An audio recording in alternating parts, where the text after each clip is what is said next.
الحمد لله وكفى وسلام على عباده الذين اصطفى أما بعد أعوذ بالله من الشيطان الرجيم بسم الله الرحمن الرحيم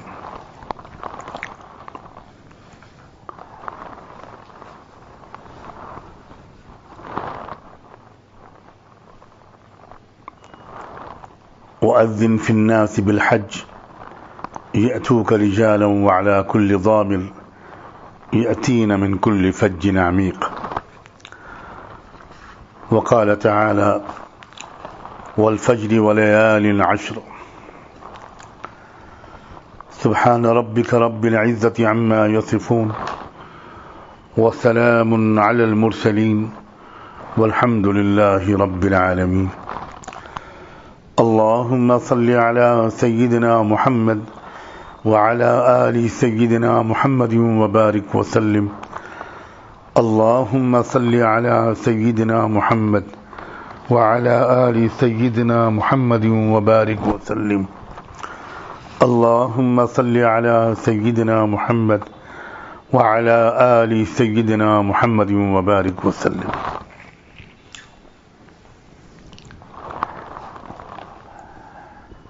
یہ ذی قعدہ کے بالکل آخری دن چل رہے ہیں اور اب چند دنوں میں حج کا مہینہ ذی الحجہ شروع ہونے والا ہے. مناسب معلوم ہوتا ہے کہ اس موقع پر ہر سال کے معمول کے مطابق حج کے اور ذی الحجہ کے ان 10 دنوں کے بارے ہی میں کچھ باتیں میں اپنے آپ کو اور آپ سب کو یاد دلانے کی نیت سے عرض کروں.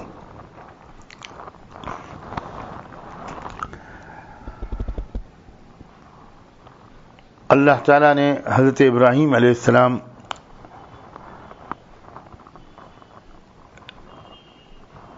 کو اس بات کا حکم دیا تھا کہ لوگوں میں حج کی پکار لگاؤ اور یہ وعدہ بھی کیا تھا کہ تم تو یہاں سے پکار لگاؤ اور ہم اس کا وعدہ کرتے ہیں کہ لوگ پیدل چل چل کر بھی آئیں گے, اونٹوں پر چڑھ چڑھ کر بھی آئیں گے اور دور دراز سے آئیں گے.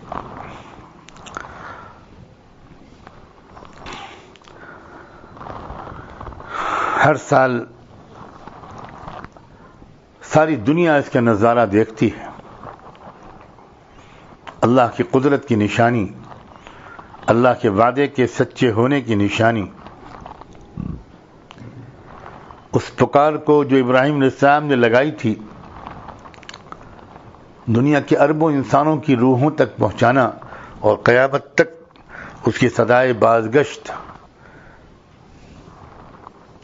کا بلند ہوتے رہنا ہم سب اپنی آنکھوں سے دیکھ رہے ہیں.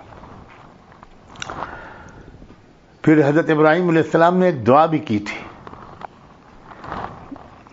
کہ اللہ لوگوں کے دلوں میں ایسی محبت ڈال دیجئے کہ وہ یہاں کھینچے کھینچے چلے آئیں. تو یہ بھی ساری دنیا اس کا نظارہ ہر سال دیکھتی ہے کہ اتنی عقیدت اور محبت کے ساتھ, اتنی کوشش اور مجاہدوں کے ساتھ کس طرح اللہ کے لاکھوں بندے اور بندیاں پہنچتے.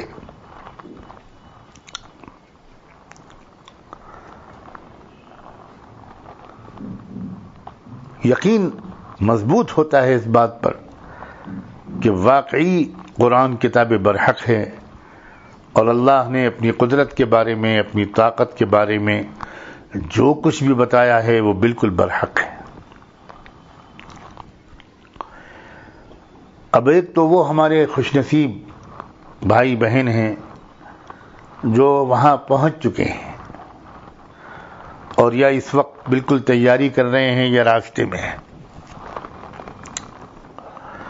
اور ایک ہم جیسے وہ کروڑوں ہیں جو نہیں پہنچ پائے. تو فطری طور پر اللہ کے باتوفیق بندوں اور بندیوں کو ان دنوں میں بہت حسرت ہوتی ہے، اور بہت سے لوگ تو ایسے ہوتے ہیں کہ جسم ان کا یہاں رہتا ہے، روح ان کی وہاں رہتی ہے، اور وہ بہت اس کے لیے بے چین اور مضطرب رہتے ہیں کہ ہائے ہم نہ پہنچ سکے۔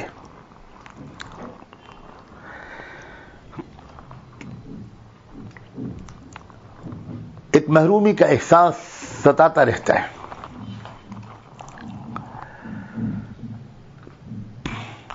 جو وہاں پہنچ چکے ان میں سے جن لوگوں تک یہ آواز پہنچ جائے اور اللہ زیادہ سے زیادہ اپنے بندیوں تک پہنچا دے، ان سے تو درخواست ہے کہ وہ پیچھے رہ جانے والوں کو بھی اپنی دعاؤں میں نہ بھولیں۔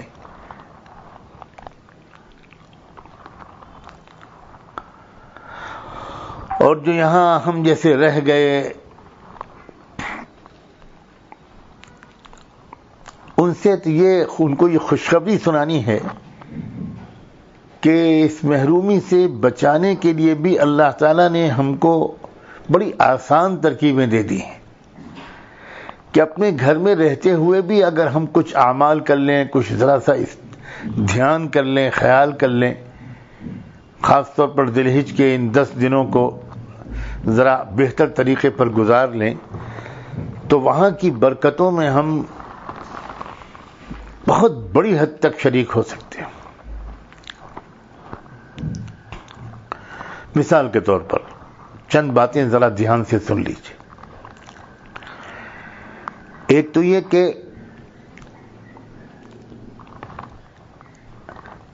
اللہ کے رسول صلی اللہ علیہ وآلہ وسلم نے یہ ارشاد فرمایا کہ جس شخص کو بھی اس مہینے میں قربانی کرنی ہو،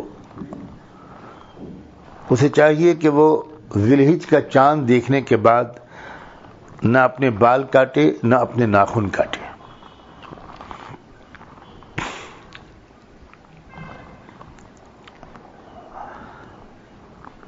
یہ حکم واجب تو نہیں ہے، یہ ذرا ذہن میں رکھیے گا، یہ مستحب ضرور ہے۔ اور جو لوگ اپنی محرومی کا احساس رکھتے ہیں وہ تو اس مستحب کا بھی بہت اہتمام کرتے ہیں، کیونکہ ان کو یہ بات سمجھ میں آ جاتی ہے کہ یہ جو حکم ہے یہ تو اس وجہ سے، اصل میں اس کے پیچھے تو راز ہے، وہ تو یہ ہے کہ اصل میں حاجیوں کے ساتھ کسی طرح ہماری تھوڑی سی مشابہت پیدا ہو جائے، کیونکہ جو احرام باندھ لیتا ہے تو وہ اس احرام کی حالت میں بال نہیں کاٹ سکتا، خوشبو نہیں، بال نہیں کاٹ سکتا، ناخن بھی نہیں کاٹ سکتا، اور بھی کئی پابندیاں ہوتی ہیں۔ تو جو نہیں جا سکے حج میں، جو احرام جنہوں نے نہیں باندھا، جو اپنے گھر پر روزمرہ کی زندگی گزار رہے ہیں، ان سے کہا گیا کہ تھوڑی سی مشابہت تم بھی پیدا کر لو، صرف اتنا کر لو کہ ان دنوں میں قربانی کرنے سے پہلے تک بال نہ کاٹو، ناخن نہ کاٹو، تو ایک مشابہت پیدا ہو جائے گی، اور یہ مشابہت نیت کے ذریعے سے تم کو انہی مجمع کے اندر پہنچا دے گی۔ گویا تم اس طرح کا ایک جذبہ پیش کرو اللہ تعالیٰ کے سامنے کہ اللہ میں وہاں نہیں پہنچ سکا مگر میرا دل وہاں ہے، تھوڑی تھوڑی میں نقل ان کی یہاں کر رہا ہوں، تاکہ آپ مجھے بھی اس مجمع میں گن لیجئے، شمار کر لیجئے، اور مجھے بھی وہ برکتیں مل جائیں۔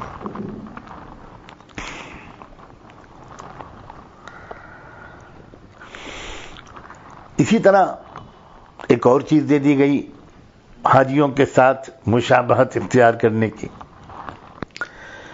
جو لوگ وہاں پہنچنے کی سعادت حاصل کر چکے ہیں تو وہ تو دیکھ چکے ہیں کہ وہاں کی پوری فضائیں لبیک اللہم لبیک، لبیک لا شریک لک لبیک، لبیک اللہم لبیک، لبیک لا شریک لک لبیک، ان الحمد والنعمت لک والملک لا شریک لک۔ ان صداؤں سے وہاں کی فضائیں گونج رہی ہوتی، اتنا تلبیہ پڑھا جاتا ہے، اللہ اکبر۔ یہاں میں یہ بات بھی عرض کر دوں کہ کچھ لوگوں کا احساس یہ ہے کہ جس طرح زور زور سے تلبیہ وہاں پڑھا جانا چاہیے اس کا رواج کچھ کم ہوتا جا رہا ہے.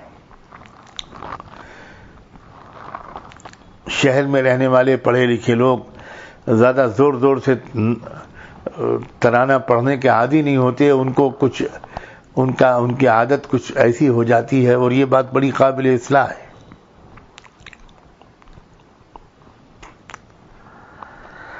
اب لبیک اللہم لبیک کا ترانہ تو ہم یہاں بیٹھ کر نہیں پڑھ سکتے. اب کیا کریں؟ یاد آتا ہے کاش کہ ہم وہاں ہوتے تو یہ پڑھ رہے ہوتے. تو اللہ نے ہم کو اس کا بھی ایک بدل دے دیا اور یہ فرمایا کہ دیکھو 9 ذی الحجہ کی صبح سے لے کر 13 ذی الحجہ کی عصر تک، بقرعید کے ایک دن پہلے کی صبح سے لے کر اور بقرعید تینوں دن کی بقرعید کے ایک دن بعد کی عصر تک تم ایسا کیا کرو کہ تم اللہ اکبر لا الہ الا اللہ واللہ اکبر وللہ الحمد، جس کو تکبیر تشریق کہتے ہیں، تم یہ ہر نماز کے بعد بلند آواز سے پڑھا کر.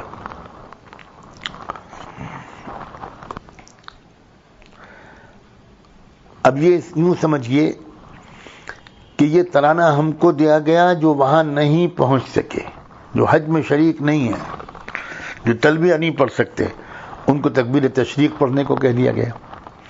اور جس طرح لبیک لبیک زور سے پڑھنے کو پسند کیا جاتا ہے، ویسے ہی کہا گیا کہ اس کو بھی ذرا بلند آواز سے پڑھا کرو. اور یہ کہا گیا کہ ہر نماز کے بعد پڑھا کرو، ہر نماز فرض کے بعد. امام شافعی رحمۃ اللہ علیہ کے نزدیک تو 3 بار پڑھنا واجب ہے. ہمارے حنفی مسلک میں تو ایک ہی بار پڑھنا واجب ہے، لیکن امام شافعی کیا تو 3 مرتبہ ضروری ہے. اب سوچئے ذرا، سارے سال نماز کے بعد ہم کو یہ تکبیر نہیں کہلوائی جاتی، لیکن ان دنوں میں ہم سے یہ کہا جاتا ہے کہ تکبیر تشریق کو پڑھو اور بلند آواز سے پڑھو.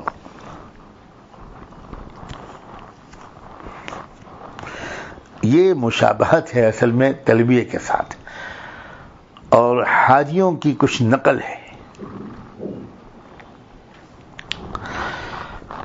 وہاں تو لبیک بھی پڑھا جاتا ہے اور تکبیر تشریق بھی پڑھی جاتی، دونوں پڑھی جاتی.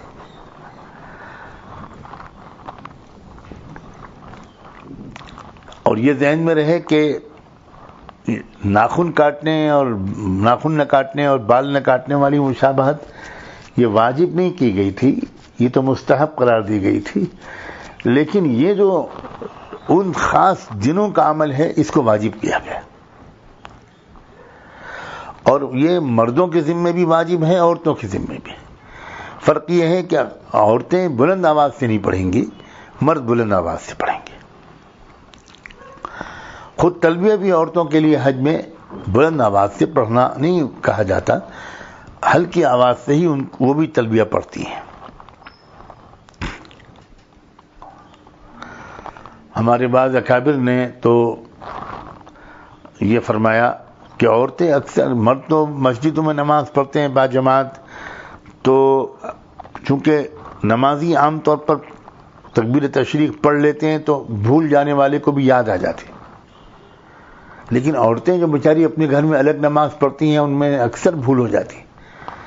تو ہمارے بعض حضرات یہ رائے دیتے ہیں کہ عورتیں اپنے گھر میں جس جگہ پر نماز پڑھا کریں، وہاں یہ تکبیر تشریق لکھ کر سامنے لٹکا لیا کریں، لگا لیا کریں. اللہ اکبر لا الہ الا اللہ واللہ اکبر وللہ الحمد. تو اس طرح ان کو یاد آ جائے گا اور انشاءاللہ وہ یہ واجب چھوٹے گا نہیں، ورنہ اکثر مستورات سے یہ واجب شاید آج کل چھوٹ رہا ہے.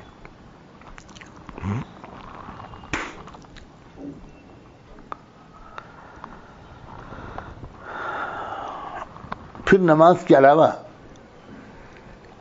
جب عید الاضحیٰ کی نماز پڑھنے کے لیے جایا جاتا ہے تو اس وقت بھی یہ مسنون ہے کہ بلند آواز سے تکبیر تشریق یہ پڑھتے ہوئے جایا جائے.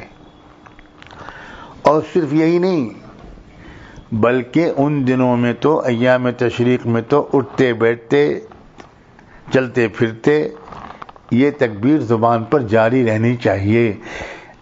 اس کا رواج ختم ہو گیا ہے. یہ بات عام طور پر لوگ نہیں جانتے. اس وقت میں آپ سب حضرات سے، اپنے طلباء سے، اپنے اساتذہ سے، سب لوگوں سے کہتا ہوں کہ ذرا اس سنت کو زندہ کریں کہ وہ جو بقرعید کے ایک دن پہلے اور بقرعید کے ایک دن بعد یہ 5 دن فجر سے عصر تک کا جو مسئلہ میں نے ابھی بتایا، اس میں ذرا اٹھتے بیٹھتے ایسے چلتے پھرتے یہاں تک کہ جب آپس میں ملاقات کریں تو اس وقت تکبیر ضرور پڑھیں.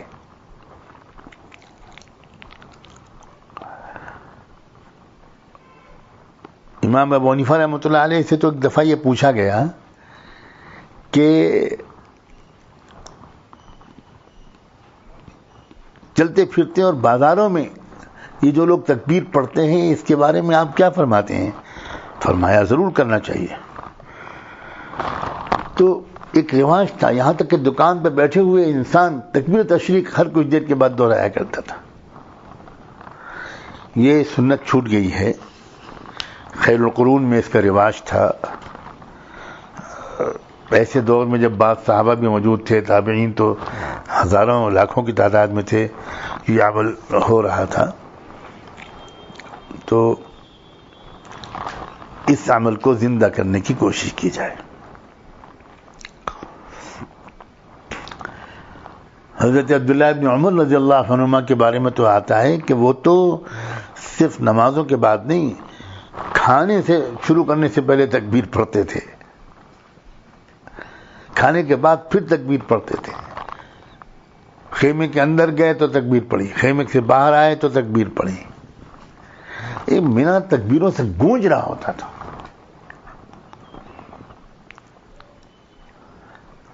اللہ نے ان دنوں کو اپنی شان کبریائی کے اعلان و اظہار کا موسم بنایا ہے. اس بات کو سمجھیں. یہ جملہ ہمارے حضرت مولانا مفتی محمد تقی عثمانی صاحب دامت برکاتہم کا ہے کہ اللہ تعالیٰ نے ان دنوں کو اپنی شان کبریائی کے اعلان و اظہار کا ایک مظہر بنایا ہے، اس لیے ان دنوں میں تکبیر کا خصوصی اہتمام کرنا چاہیے. اب ایک بات تو یہ ذہن میں رکھیے کہ یہ بھی ایک مشابہت ہے لبیک اللہم لبیک والے مجمع کے ساتھ. اور دوسری بات یہ بھی ذہن میں رکھیے، میں خاص طور پر اپنے اس ملک کے مسلمانوں سے کہنا چاہتا ہوں کہ اس وقت شرک سے بیزاری اور توحید اور ملت ابراہیمی کا دامن مضبوطی سے پکڑنے کے سلسلے میں ہمارے ہاں عام حالات سے زیادہ بیداری کی ضرورت ہے. میرے اشارے کو سمجھیے. بھرپور دباؤ ڈالا جا رہا ہے مشرکانہ جاہلیت کی طرف سے، اور اس موقع پر ہم کو اپنے ایمان کو تازہ کرتے رہنے، توحید سے، دامن محمدی اور ملت ابراہیمی سے اپنی وابستگی کو تازہ کرتے رہنے، مضبوط سے مضبوط تر کرتے رہنے، اس کو دہراتے رہنے، عہد وفا کی تجدید اور اس کو دہراتے رہنے کی سخت ضرورت ہے. کاش کہ اس جذبے سے سرشار ہو کر ہم لوگ اللہ اکبر لا الہ الا اللہ اللہ اکبر وللہ الحمد پڑھیں، اور کچھ ایسی نیتیں کریں کہ اللہ زمین کے اس پورے خطے کو نغمے توحید سے معمور کر دیجئے، اور شرک اور مشرکانہ جاہلیت کی الغار سے اللہ پاک کر دیجئے، اور ہم سب کو محفوظ رکھیے. بلند حوصلے والے بہت دور دور تک کی نیتیں کر سکتے ہیں.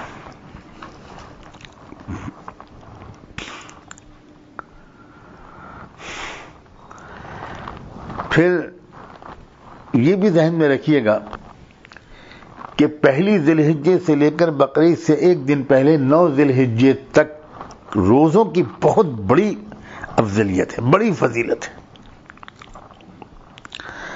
یہاں تک کہ ان دنوں میں سے ایک دن کا روزہ 1 سال کے روزے کے برابر ہوتا ہے. ایک دن کا روزہ 1 سال کے روزے کے برابر ہے. بہت بڑی بات ہے. 1 سال کا روزہ کون رکھ سکتا ہے؟ 1 سال کا روزہ اس لیے میں بہت عاجزانہ گزارش کرتا ہوں سب سے، کوشش کریں کہ ایک دن کا بھی روزہ نہ چھوٹے، پہلے ذی الحجہ سے لے کر 9 ذی الحجہ تاریخ کی ذرا خبر رکھیں کہ کب چاند ہو رہا ہے، کب چاند نکلا، اور 9 ذی الحجہ تک مسلسل روزے رکھیں، اور ان راتوں کو بھی آپ ذرا تھوڑی سی عبادت بڑھا دیجیے اللہ کے واسطے، اس لیے کہ ان راتوں میں سے ہر رات کی عبادت شب قدر کی عبادت کے برابر بتائی گئی ہے۔ دن میں روزہ، رات میں تھوڑی سی عبادت، 24 گھنٹے آپ کی عبادت میں گزر گئے۔ اور ان دنوں میں ہر عمل، خالی روزہ نہیں، تلاوت، ذکر، تسبیح، غریبوں کی خدمت، غمگساری، سخاوت، ہمدردی، صدقہ، خیرات، کوئی بھی نیک عمل، اس کا ثواب اللہ کی رحمت سے بہت بڑھ جاتا ہے۔ اور یہ اس نیت سے کیجئے نا کہ ہم وہاں نہیں پہنچ سکے تو یہاں رہ کر ہم تلافی کریں اس نقصان کی، اس کمی کی۔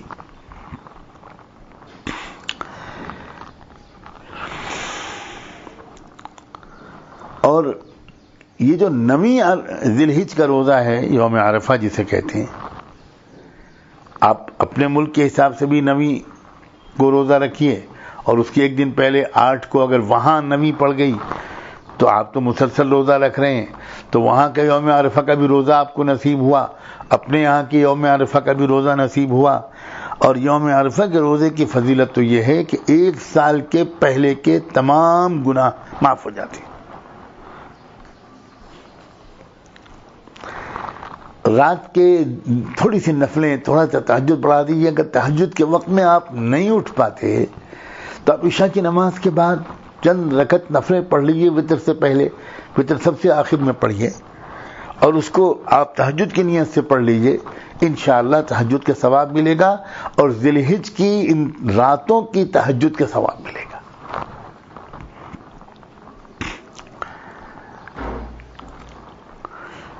تو یہ کچھ اعمال ہیں، جیسے میں نے کہا کہ حاجیوں کی مشابہت، یہاں رہتے ہوئے حاجیوں کی مشابہت، ہم جو قربانی یہاں کرتے ہیں یہ بھی ایک حاجیوں کے ساتھ ایک مشابہت ہے۔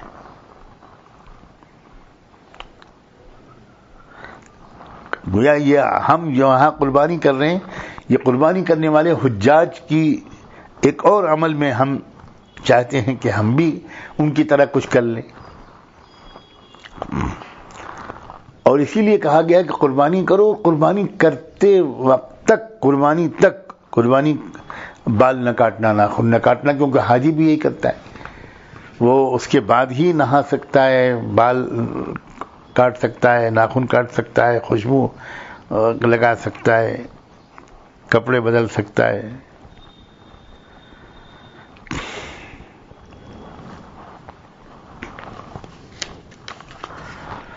اللہ اکبر۔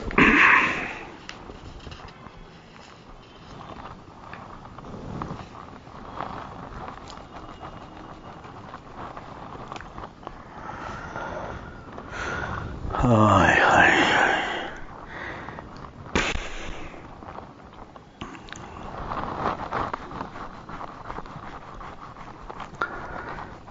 اب یہ جو بعض لوگ پوچھتے ہیں کہ صاحب ہم ناخن کیوں نہ کاٹیں اور بال کیوں نہ کاٹیں، اور حاجی کو بھی یہ سب پابندیاں کیوں لگوائی گئیں، یہ جو آج کل کا ایک مزاج بن گیا ہے، ہر بات میں کیوں، ہر بات میں کیوں۔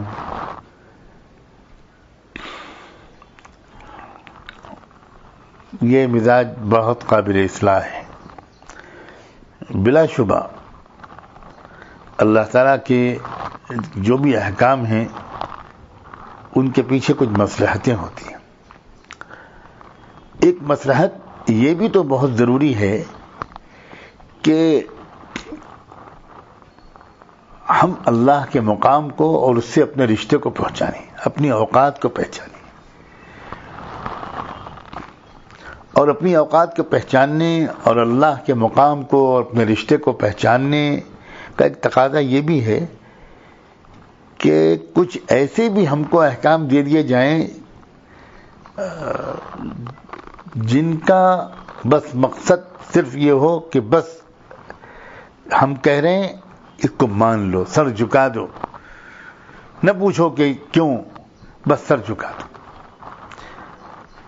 ذہن میں رکھیے گا کہ عقل بھی بہت بڑی نعمت ہے، اور انسان کے لیے عقل بھی بہت مفید اور درکار ہے، لیکن یہ بھی ذہن میں رکھیے کہ تنہا عقل ہمیشہ انسان کو کامیاب نہیں کرتی، اکثر مراحل میں انسان کو عشق کی بھی ضرورت پڑتی ہے۔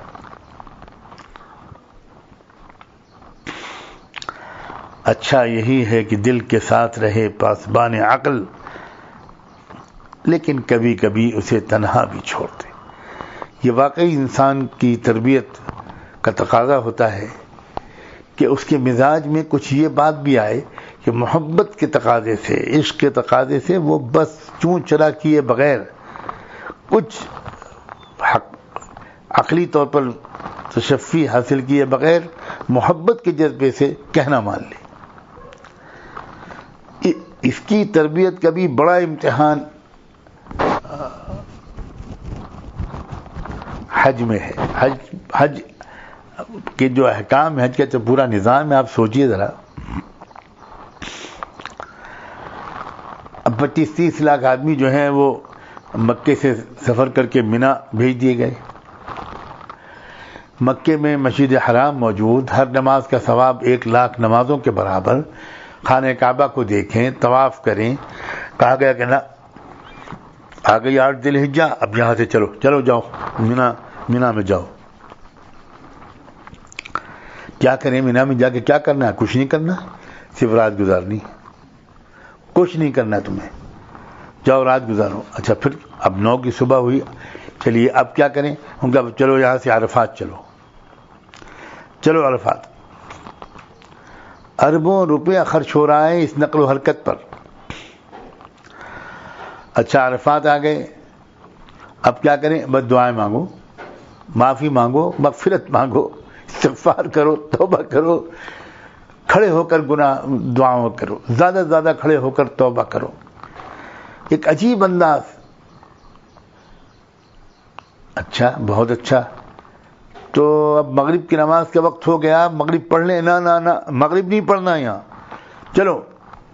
چلو یہاں سے، مغرب پڑھے بغیر نکلو۔ ارے بھائی مغرب کا وقت ہو گیا، ہم نے زندگی میں کبھی مغرب کی نماز کو لیٹ نہیں کیا۔ تو کہا جا رہا ہے کہ یہاں لیٹ کرنا ہوگا، ابھی نماز نہیں پڑھو، ابھی چلو مزدلفہ کے میدان میں، وہاں جا کر مغرب کو عشاء کے ساتھ ملا کر پڑھنا ہے، چاہے جتنی دیر ہو جائے۔ عجیب بات ہے، یہ وہی مشق کرائی جا رہی ہے کہ دیکھو، لیکن کبھی کبھی اسے تنہا بھی چھوڑ دے۔ تمہیں اپنی عادتوں پر نہیں چلنا، تمہیں اپنے شوق پورے نہیں کرنے، تمہیں اللہ کے حکم پر چلنا۔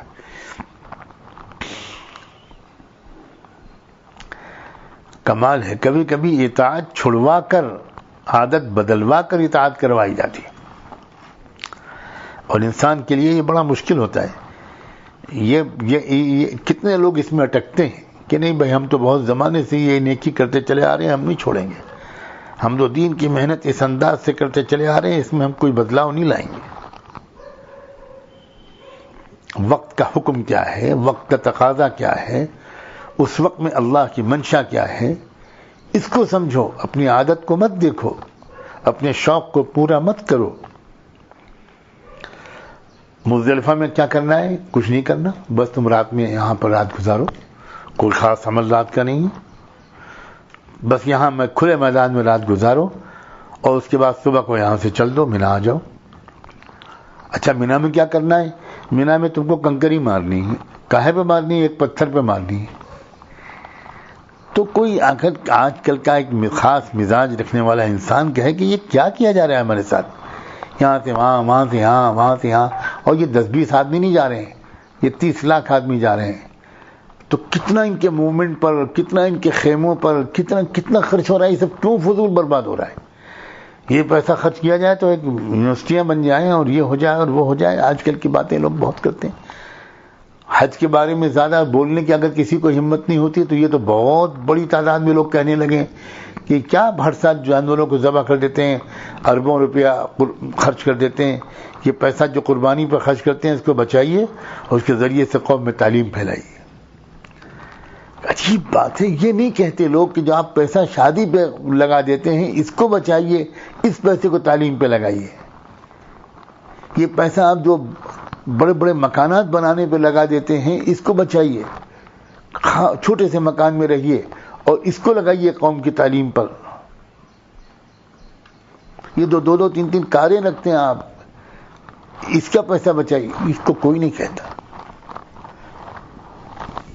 لیکن ایک وہ جو خرچ آتا ہے اس خرچے کو بچائیے، اس لیے کہ ان بیچاروں کے پاس تھوڑی بہت اگر عقل ہو تو ہو، عشق نام کی کوئی چیز نہیں۔ یہ قربانی یہاں جو کرانا اور وہاں قربانی کرنا، سب جانتے ہیں کہ ابراہیم علیہ السلام اور ان کے پورے خاندان کی قربانیوں کی ایک یاد ہے، اور اس طرح ایک میسج دیا گیا ہے کہ بھائی تم اپنے اندر ذرا یہ شان اور یہ رنگ بھی پیدا کرو۔ یہ جو خصوصیات تھیں حضرت ابراہیم علیہ السلام کی، وہ اللہ کی محبت، والہانہ محبت، اور وہ لٹا دینا، اپنے آپ کو مٹا دینا، اپنے خاندان کو قربان کر دینا، اپنی تمناؤں کو قربان کر دینا، جو اصل روح ہے اس کو بھی تو کسی حد تک حاصل کرو۔ تو اس کے لیے خاص طور پر اللہ تعالیٰ نے حج کا پورا اعمال رکھے، اور یہاں بھی ہم کو اس میں سے کچھ دے دیا۔ اب قربانی جو ہم یہاں کرتے ہیں یہ بھی دراصل انہی کے ساتھ ایک مشابہت اختیار کر کے وہی عشق و محبت کی کیفیت اپنے اندر پیدا کرنا، یہ ہے اس کا مقصد، اس کی روح۔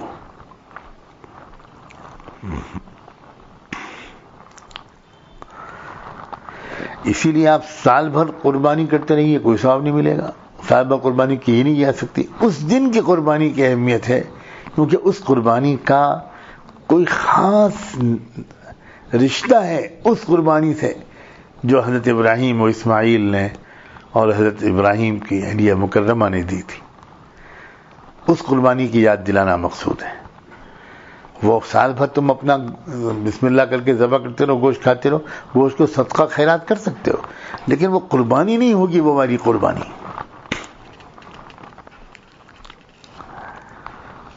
تو ایک یہ بہت بڑا پیغام ہے اس کا۔ تو بس میں اس وقت تو مختصر ہی بات کرنے کے ارادے سے بیٹھا کہ اتنی بات آپ لوگوں سے میں بھی کر لوں کہ ان باتوں کو خیال رکھیں۔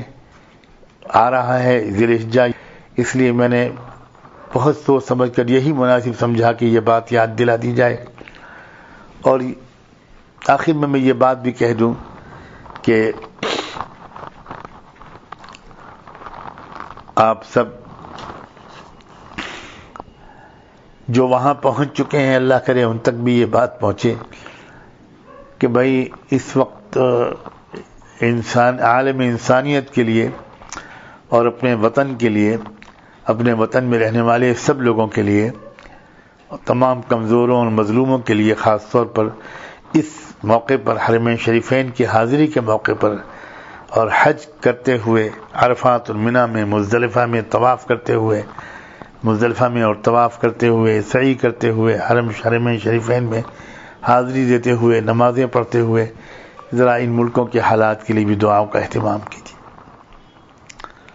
اے خاصان رسول، وقت دعا ہے، امت پہ تیری آ کے عجب وقت پڑا ہے۔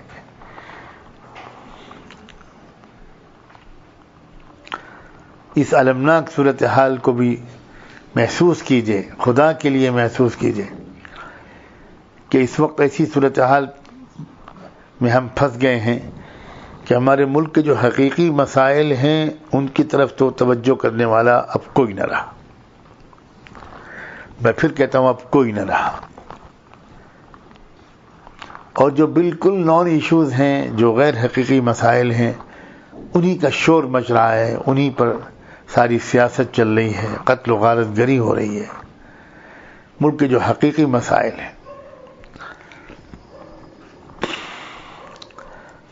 بھیانک طریقے پر موسموں کی تبدیلی گرمی کی بے پناہ شدت، ماحولیات کی وجہ سے، جنگلات کے کٹنے کی وجہ سے، درختوں کے کٹنے کی وجہ سے جو حالت ہوتی جا رہی ہے، درجہ حرارت تیزی سے بڑھ رہا ہے، اور بھی اس کے غیبی اسباب ہیں. تو یہ کیا ہو رہا ہے؟ سیلاب آ رہا ہے، کہیں سوکھا پڑ رہا ہے، پینے کا پانی کم ہوتا چلا جا رہا ہے، کسان خودکشیاں کر رہے ہیں، بھوک مری کروڑوں لوگوں کو تباہ کیے جا رہی ہے، امیر بہت امیر ہوتا جا رہا ہے، باقی لوگ غریب سے غریب تر ہوتے جا رہے ہیں. تو یہ اس کے لیے ذرا دعائیں کیجیے، دعا کا اہتمام کیجیے کہ اللہ تعالی ہمارے ملک میں ایسی منظم کوششیں کامیاب ہو جائیں، وجود میں آ کر کامیاب ہو جائیں، جن سے ایک ایسا منظم، مخلص، خیرخواہ گروہ کھڑا ہو سکے جو ملک کو بچائے، جس کا دل ہر طرح کی عصبیت سے، تعصب سے، نفرت سے، بدلے کے جذبات سے بالکل پاک صاف ہو، اور وہ اس خلا کو پر کر سکے. یقین مانیے ملک میں ایک بہت زبردست خلا ہے. سارے سوچنے والے لوگ تو کسی اور طرف لگے ہوئے ہیں. تو تصویر کا ایک بہت مثبت رخ یہ بھی ہے کہ زبردست خلا ہے. اب اگر اس موقع پر کوئی گروہ کھڑا ہو گیا اور کسی نے اگر اس خلا کو پر کرنے کی مخلصانہ کوشش اور منظم کوشش پروفیشنل انداز سے کر ڈالی، تو پھر انشاءاللہ وہ گروہ بہت عزت پائے گا اور وہ نجات دہندہ ثابت ہوگا. وہ صرف اپنے اور اپنوں کو نہیں بچائے گا، وہ پورے ملک کو بچائے گا، سارے ملک کے باشندوں کو بچائے گا، اور پھر اس کو وہ محبوبیت بھی حاصل ہوگی جو دنیا میں سب سے بڑی نعمت ہو سکتی ہے کسی قوم کے لیے. تو ان چیزوں کی بھی وہاں پر بھی دعا کریں کہ جو اس کی فکریں کی جا رہی ہیں اللہ تعالیٰ ان فکروں کو کامیاب کر دے، اور بہت اچھی صلاحیتیں اور بہت اچھے اسباب و وسائل اکٹھا ہوں، اور بڑی مہارت اور دیانتداری کے ساتھ ان وسائل کو خرچ کیا جائے اور اس کی بہترین نتائج نکلیں. اللہ تبارک و تعالی ان کلمات میں خیر و برکت ڈالے، اور یہ جو دن آ رہے ہیں ذی الحجہ کے، جو راتیں آ رہی ہیں، ان کو بہت اچھے طریقے سے گزارنے کی توفیق عطا فرمائے. ایسا نہ ہو کہ غفلت میں ایک بار پھر یہ دن اور راتیں نکل جائیں. کون جانے کہ اگلے سال ہم کو یہ دن اور راتیں ملیں گی بھی کہ نہیں ملیں گی. وآخر دعوانا ان الحمد للہ رب العالمین.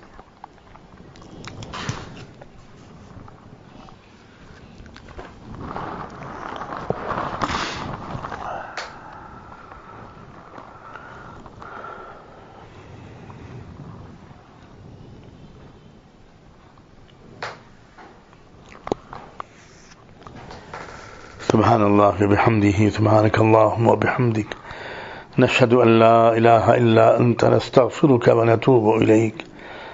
اللہم صل علی سیدنا محمد وعلی آل سیدنا محمد وبارک وسلم. اللہ، ہم آپ کے بندے اور آپ کی بندیاں آپ کے حضور میں حاضر ہیں. اے اللہ، اے اللہ، ہم انفرادی اور اجتماعی تمام کوتاہیوں اور گناہوں کو معاف فرما.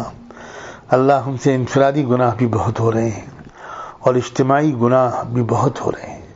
اللہ، انفرادی گناہوں کا تو تھوڑا بہت احساس ہم میں سے کچھ کو نصیب ہو جاتا ہے، مگر اجتماعی ذمہ داریوں کو ادا نہ کر کے ہم کتنے بڑے گناہوں کو مرتکب ہو رہے ہیں، ان کا تو ہم کو احساس تک بھی ختم ہو گیا. اے اللہ، دونوں قسم کے گناہوں سے ہم کو ہماری حفاظت فرما. اے اللہ، اے اللہ، آپ کے وہ بہت سے بندے بڑے خوش نصیب ہیں جو حرمین شریفین پہنچ چکے، عمرہ کر چکے، حج کے انتظار میں ہیں یا پہنچنے والے ہیں. اللہ، سب کو بہت مقبول حج نصیب فرما، آسانیاں پیدا فرما. اے اللہ، بہت سے ضعیف اور کمزور بندے بھی پہنچتے ہیں. اے اللہ، خاص طور پر ان کی دستگیری فرما، خاص طور پر ان کی دستگیری فرما. اے اللہ، آسان فرما دیجئے سب کے لیے. تمام ارکان حج کو، مناسک حج کو ادا کرنا اخلاص اور استحضار اور ایمان و احتساب کی کیفیت کے ساتھ اللہ اعمال ادا کرنے کی ان کو توفیق عطا فرما اور بھرپور قبولیت سے نواز دیجیے، ایک ایک عمل کو قبول فرما۔ اے اللہ ان سب کو پیچھے رہ جانے والوں کے لیے، پوری امت کے لیے، پوری انسانیت کے لیے زیادہ سے زیادہ دعائیں کرنے کی توفیق عطا فرما۔ وہ اپنے لیے بھی دعائیں کریں، ہمارے لیے بھی دعائیں کریں، اور اپنے پورے ملک کے لیے اور پوری انسانی برادری کے لیے بھی دعائیں کریں، پوری امت کے لیے بھی دعائیں کریں۔ اے اللہ ایسی دعاؤں کا اہتمام ان کو نصیب فرما۔ اے اللہ اے اللہ اے اللہ اے اللہ اے اللہ صحت اور عافیت نصیب فرما، شفا نصیب فرما، ہمت اور قوت نصیب فرما۔ اے رب کریم خدا اعتمادی اور خود اعتمادی نصیب فرما۔ اے اللہ ناقابل برداشت چیزوں کو بھی برداشت کر لینے کا حوصلہ نصیب فرما، منفی حالات میں مثبت سوچ نصیب فرما، نفرت کا جواب محبت سے دینے کی صلاحیت پیدا فرما۔ اے اللہ جس طرح یوسف علیہ السلام نے تنہا اللہ اپنی دیانتداری، اپنے صبر و تقوی اور اپنی سلیقہ مندی کے ذریعے سے ایک بہت بڑے ملک کو بہت شدید بحران سے نکال لیا تھا، اور اس کے نتیجے میں سارے ملک کو اور دور دراز تک کے رہنے والوں کو، دوسرے ملکوں کے باشندوں کو بھی اللہ بھکمری سے نجات مل گئی تھی، ضرورتیں ان کی پوری ہو گئی تھیں، اور پھر ہدایت بھی پھیل گئی تھی۔ اے رب کریم ایسی ہی محنت کرنے کی اللہ آپ کے جو بندے اور بندیاں کچھ کوشش کر رہے ہیں، کچھ ارادہ کر رہے ہیں، اللہ ان کے سوچ سے بھی زیادہ، ان کی امیدوں سے بھی زیادہ ان کوششوں کو اللہ کامیاب، مستحکم اور مضبوط فرما۔ بہترین صلاحیتوں کو اس کی طرف متوجہ فرما۔ اے اللہ بہترین صلاحیتوں کو اس عظیم کام کی طرف متوجہ فرما۔ ربنا آتنا فی الدنیا حسنہ وفی الآخرۃ حسنہ وقنا عذاب النار، وصلی اللہ تعالی علی خیر خلقہ سیدنا محمد وعلی آلہ وصحبہ اجمعین برحمتک یا ارحم الراحمین۔